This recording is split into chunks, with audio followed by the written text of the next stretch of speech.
and welcome to my Q&A video. Now I put out a tweet on Twitter saying ask me your questions, and thanks to everyone who asked. Now I'm going to go through them, and so let's have a look. I've not written a script for this, so I'm just going to go through the questions and answer all of them as best as I can. So here we go. Right, let's go down. Okay, Richard George asks, will Sutech the Destroyer be found in the newly discovered secret chamber in the Great Pyramid? I don't know. He could be, you never know. Actually, I'll just look this up now. Okay, I'll just look at BBC News, see what the hell this is.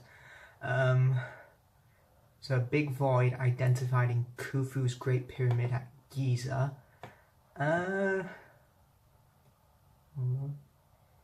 Yeah, maybe, who knows? He could be in there. I mean, if Sutech is in there, let's hope he's not going to destroy the whole universe and install himself as ruler. So yeah, I hope he's in there, because it'd be great to have Sutech here, but he's kind of an evil being, so I don't really want him to come back. Anyway, next question.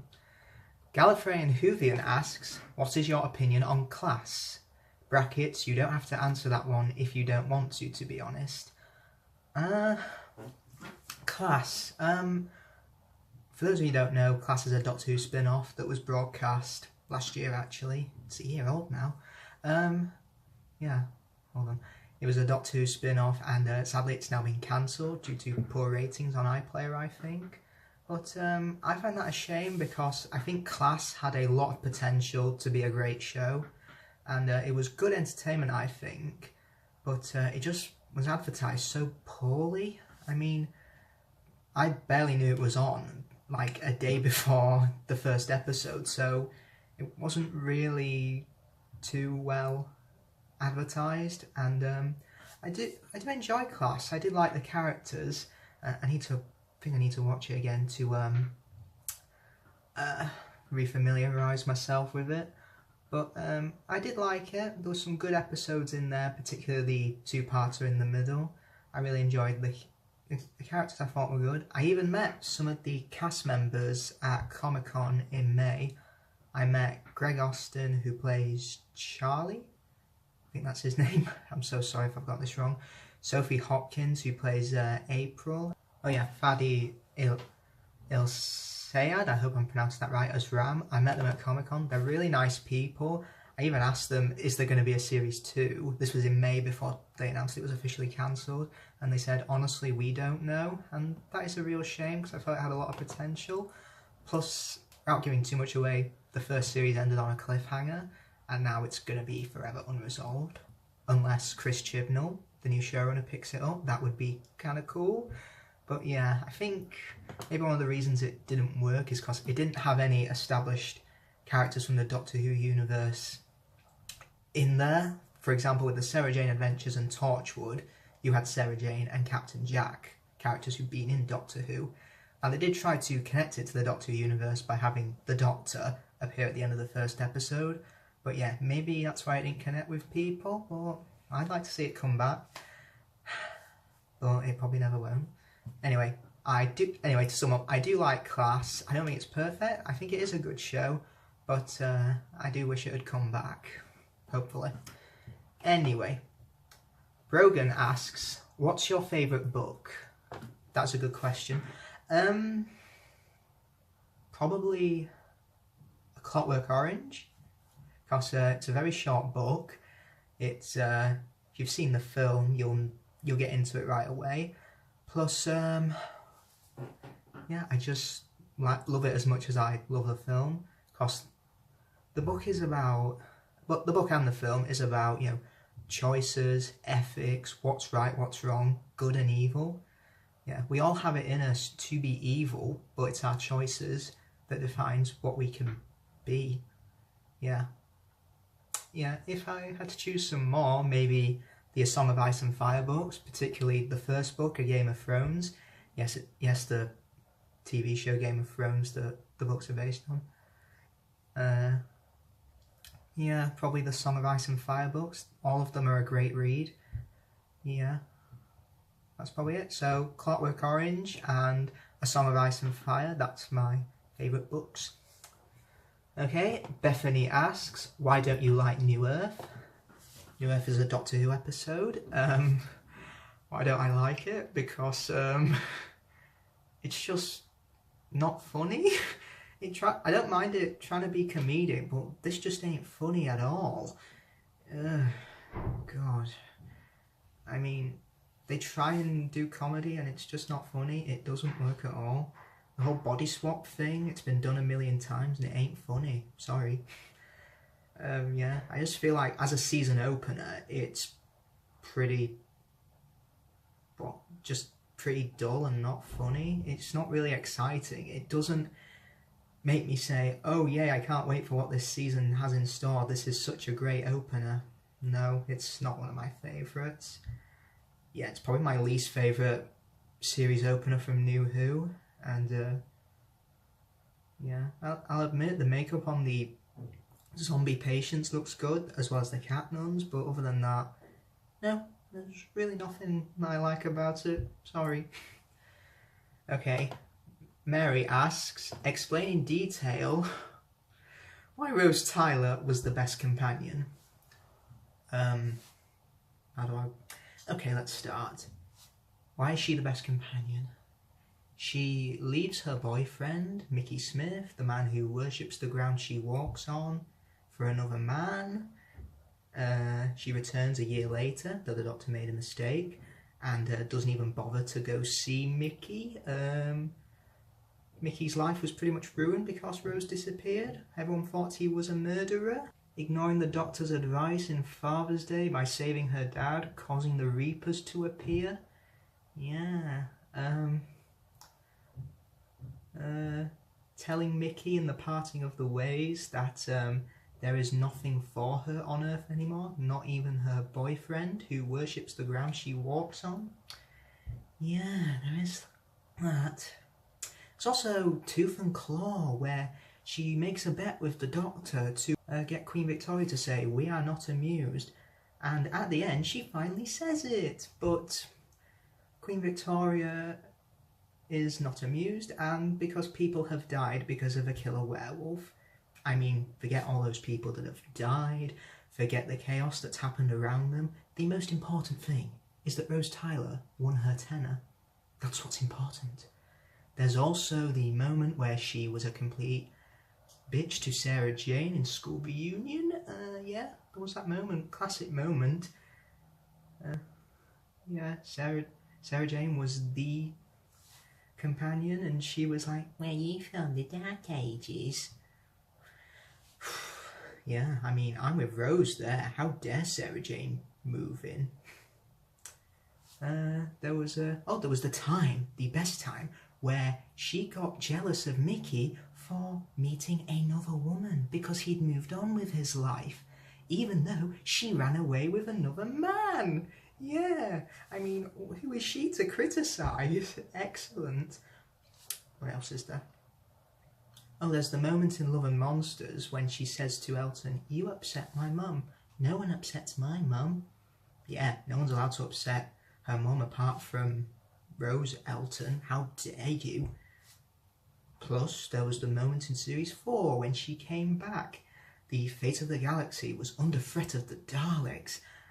Martha Jones was contacted instead of her, and Rose said, "I can't contact the Doctor, and I was here first."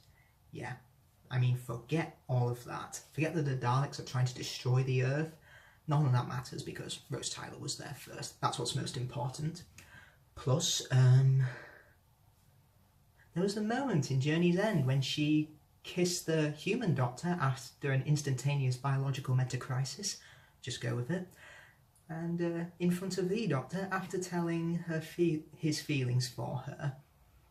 That's great. In fact, now that I think about it, she started out with no dad, and then by the end of her time in the TARDIS, she had no Doctor, but when she came back, she had her dad back, a parallel version of him, as well as an alternative version of the Doctor. And fans accuse Moffat for going for the cop-out happy ending solution. So yeah, Mary, that's it. That's why Rose Tyler is the best companion. Anyway, next question. Walker asks, what is your favourite classic Who serial? Good question. My favourite is, you're going to be shocked when you hear this, Attack of the Cybermen. I know a lot of fans don't like it because reasons that baffle me. Because I think because there is a lot of violence in it, and some fans find it a bit distasteful that it's got all that violence in it. Yeah, I love Colin Baker as the Doctor. He's criminally underrated as the Six. Perry is a criminally underrated companion. The Cybermen are at their most brutal here. They crush people's hands, they punch people, they shoot people. It also shows the horror of cyber conversion, which I think a lot of Doctor Who stories tend to ignore, and that's not really what it's all about. They should concentrate on cyber conversion and the horror aspect of it, which actually the Series 10 finale, World Enough and Time, did, and I'm happy they did. The supporting cast I really like in Attack of the Cybermen. There's Lytton, there's Griffiths, there's I actually quite like the Cryons as well, even though a lot of people see them as fish people in bubble wrap cat suits. I actually really do like them. I think they're quite cool aliens, and they're taken quite seriously. The performances are very strong. Yeah, it's very well directed. Yeah, I just like it.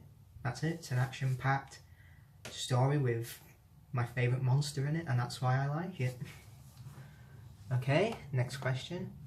Jack W. Coghelan, I hope I'm pronouncing that right, asks me quite a lot. Favourite Game of Thrones season, Bond movie, Lord of the Rings movie, Doctor Who episode, I've already answered that, Star Wars movie, and Clone Wars or Rebels. Right, we'll go in order. Favourite Game of Thrones season, season 1, because has my favourite character in it, Ned Stark. Yeah, the interactions he has with Robert Baratheon. Plus, it's also the season that just defined the show because, spoiler alert, Ned Stark dies at the end of season 1 and he was marketed as the main character, and the fact that they killed him off like that, mainly because they were following the books, just showed that no one is safe. Plus, it has the best political intrigue in there. I just really like season 1. I think it's the best so far. Nothing will be able to top it. Anyway, Bond movie, Casino Royale, the Daniel Craig version. It just brought Bond into the 21st century. It updated it. It gave it a lot of new life, fresh blood. Yeah, I love Casino Royale. I love the opening song, You Know My Name, by Chris Cornell. Daniel Craig plays a fantastic Bond, just a cold-blooded killer. No one-liners, no gadgets, he's just straight to the point. It shows what Bond could become. He could very easily have become a villain, but he chooses, obviously, the good side. And also, the movie's just got a message of trust no one. Favourite Lord of the Rings movie? That's hard. Probably Return of the King, mainly because it's just a perfect way to finish off an amazing trilogy. It's got the most battles in it. It's the stakes are so high. It's so massive, and yeah, probably Return of the King. But I hold all three films in equal regard. I think all of them are as good as each other. Fellowship of the Ring is a great road trip movie. Two Towers is it's also a road trip movie, but it also expands upon the world that they've created because we see more characters, more places, and more battles. Two Towers makes it bigger. Return of the King just maxes it up to infinity. So yeah, Return of the King is probably my favourite out of the three, but I hold all three in high regard. Doctor Who episode / season. I've already answered Doctor Who episode, Attack of the Cybermen. Season, if we go by classic, I am going to say either season 7, 13 or 14, mainly because they've all got great stories in there. Not a single one of them I think has a bad story. Their worst stories are merely okay. Season 7 I really like because it's the first Doctor Who season in colour. It just feels really adult, grown up. There's 3 7-parters in it, but they're really great stories. They're just fantastic. It doesn't get any better than Season 7. Season 13, mainly because of the gothic horror aspect of it, plus Tom Baker and Elizabeth Sladen, who played Sarah Jane. They are just magical together. And Season 14, pretty much for the same reasons. The stories in it are fantastic. There's 3 classics in Season 14, in my opinion. Deadly Assassin, Robots of Death, Talons of Weng-Chiang. They're all just brilliant. And, yeah, they're probably my favourite seasons. Sorry. Favourite Star Wars movie? Oh, Empire Strikes Back, easily. And if you say otherwise, I'm sorry, you're wrong. No offence. Yeah, Empire Strikes Back, it's my favourite. It's the definition of what you do when you make a sequel. You take the drama, you take the characters, you take the action, and you take it to the next level. And not to mention it ends with one of the best best twists in all of cinema, which I won't give away, but who doesn't know it by now? So Empire Strikes Back, my favourite Star Wars movie. Also, Clone Wars or Rebels? I'm gonna have to go with Clone Wars, mainly because I just think it's a bit more mature than Rebels. I'm not saying Rebels isn't mature, it's just a bit Disneyfied. You know, it's just, you can tell Disney's marks are all over it, because it's a bit lighter in tone. But I don't hate Rebels. I think I've only seen up to Season 2, and I plan to watch Season 3 sometime. Yeah, I do like Rebels. I think I found Season 2 to be better than 1, so hopefully, like Clone Wars, it gets better as it goes along. Yeah, and the reason I prefer Clone Wars is because it kind of fixes mistakes that the Star Wars prequels made. For example, in Clone Wars, you care about the characters, you care about what's going on, you care about the war. It shows the effects of the Clone Wars, how they affects everyone. It introduces new characters that have become iconic Star Wars characters, such as Ahsoka, Asajj Ventress, Maul. Yeah, Clone Wars is my favourite. Plus, it has the best version of Anakin Skywalker. He's not a whiny brat like he is in the prequels. He's a good friend of Obi-Wan. He's a hero. Plus, you can see why he would turn to the dark side, because the Jedi Council treat him like garbage, susceptible to temptation. You see him go darker, and I find it a huge crime that Clone Wars was cancelled. Big mistake, especially when they had potential to make more. You know, there were plans for a Season 7 and 8, and they only got up to like the middle of Season 6, and they were cancelled. So hopefully one day it might come back. Let's hope. Yeah, so thanks for your question, Jack. Multiple questions. Anyway, Richard Lloyd asks, favourite Doctor Who spin-off? Good question. Probably the Sarah Jane Adventures, mainly because I grew up with it. I remember coming home every, I think it was Monday it used to be on, every Monday evening and just watching it on BBC One, really enjoying it. I really like it. It is mature for a kids show. There's lots of great stories in there. Some of my favourites are, let me think, Whatever Happened to Sarah Jane, Eye of the Gorgon, what else is there? Let me think. Enemy of the Bane, The Mark of the Berserker, Day of the Clown, The Last Sontaran. They're all really good, yeah. Sarah Jane Adventures, plus it has very likeable characters in there. Clyde, Luke, Rani, they're all different from each other. They work very well with Sarah Jane. Sadly, the Sarah Jane Adventures is no longer on because Elizabeth Sladen did pass away 6 years ago and it came to a premature end. Yeah, so Sarah Jane Adventures, that's probably my favourite Doctor Who spin-off. Yeah, Sarah Jane Adventures. Thank you, Richard. Okay, Dave Knight has quite a few questions here. His first question is, what initially got you into Doctor Who? Okay, It was 11 years ago.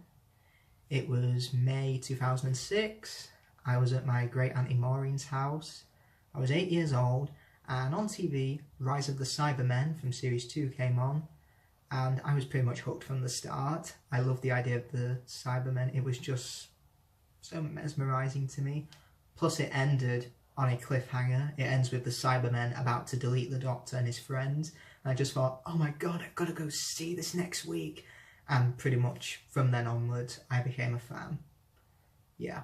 So if it weren't for that night, I probably wouldn't be here right now talking to you about it. That's, yeah. So yeah, that's how I got into Doctor Who. I was just hooked from Rise of the Cybermen. And after staying at my great auntie Maureen's house, yeah, that's how I got into it. Second question is, if you could act in any of your favourite things, what would you choose to be and why? If I could act in anything I wanted, good question. If I could act in anything, I would like to be Richard III one day. That'd be a really good role to get into, because I did Richard III in year 13. Well, we just studied it, and I really, really liked it. Yeah, I find Richard a great character. I like how he's kind of invented by Shakespeare as this monster when he may not have been. But yeah, it just seems like a great role. It seems like any actor's dream to play Richard III, either on stage or TV or film. I've seen Ian McKellen play Richard, I've seen Benedict Cumberbatch play Richard, and yeah, they'd be great to do, yeah. Okay, I hope that's the end of that. And his last question is, sorry, excluding Blofeld, who is your favourite Bond villain? Good question. Probably Alec Trevelyan from GoldenEye, mainly because I'm a huge fan of Sean Bean. Plus, I really like the concept of his villainy. He's an MI6 agent who's an old friend of Bond, and he's gone rogue. Even though his backstory doesn't really add up, but yeah, he comes across, it's a great twist, but he also comes across as a great threat as well. He's the darker version of Bond, and that's what makes him, I think, so great. So probably Alec Trevelyan from GoldenEye. He's probably my favourite. Thank you, Dave. Okay, Lewis Palmer asks, what is the worst and best TV show you've ever watched other than Doctor Who? Best? Definitely Game of Thrones. That's probably second best after Doctor Who. Yeah, that's easily the best. What is the worst? Worst? I don't know, really, because I don't really seek out bad TV. Like, I don't watch a lot of TV. There's all these shows on Netflix, online and on TV, and I just sit here like, I don't care. Yeah, best Game of Thrones. Worst, I really don't know. Probably, if I had to say, I'd probably say Modern Family Guy. Yeah, that's probably the worst. It's just garbage, and it just attacks anyone who's different. And yeah, even Seth MacFarlane wants it cancelled. So yeah, best Game of Thrones, worst Modern Family Guy. Yeah. And last question. 50DW50 asks, if you were the new Doctor Who showrunner, what would you do with the series? Good question. What would I do? I'd probably have the whole series be two-parters. Each episode be 45 minutes long, but each story be 2 episodes long. So each story will be two-parters, mainly because the 45-minute format can work in New Who. It's just that sometimes it can cause stories to be very rushed. Yeah, that's what I'd do. I'd have 2 45-minute episodes. I'd have two-parters more. What else would I do? I'd bring back pure historicals, stories in which there's no science fiction, it's just the Doctor and the TARDIS crew. The Doctor, the TARDIS crew, and interacting with characters from history, pretty much, which was common in the Hartnell era, but they phased them out because they weren't too popular with audiences, but I'd bring them back. What else would I do? I'd make the Cybermen a lot more scarier. I'd show the horror of cyber conversion. I'd make the Daleks kill anyone who isn't a Dalek on sight. That's what I'd do. I'd have the Doctor male or female, I'd have the Doctor male or female be an upper class. Companion, I'd have 2 companions. I'd have a male companion and a female companion, because I often think multiple companions can work really well. Just look at the second Doctor, Jamie and Zoe, they work pretty well, I think. The 11th Doctor, Amy and Rory, they work very well, I think. Yeah, that's what I'd do. Not sure what else I'd do with it. I'd probably also commission a new theme song, because I'm not really a big fan of the one we've got now. I think when Chris Chibnall takes over, we'll have a new one. So, yeah, that's what I'd do. Can't really think of anything else, but that's all I've got. So yeah, upper class Doctor, a male companion, female companion, scary Cybermen, merciless Daleks, new theme song, pure historicals. Yeah, that's what I'd do. Okay, and 2-parters as well. That's what I'd do. So yeah. Well, that's all the questions. I really hope you enjoy the video. Be sure to like, comment, subscribe, and follow me on Twitter. I hope you enjoyed the video, and I shall see you all next time. Goodbye.